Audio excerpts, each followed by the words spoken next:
Hey guys, this is Abir Khan and you're watching Anikej Khan. This is day 54th of our vlog, and in this video I'm gonna talk about the poor situation of Karachi.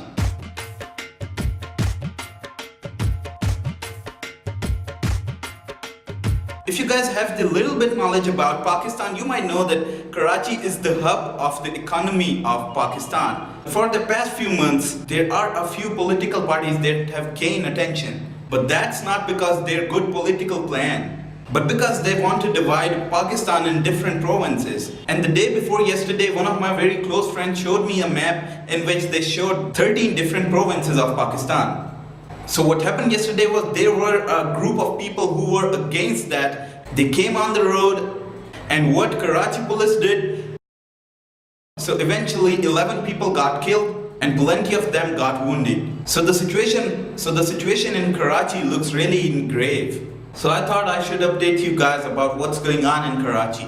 But all we can do is just pray for the betterment and for the peace that can bring a change in the life of its residents. So thank you guys for watching this video.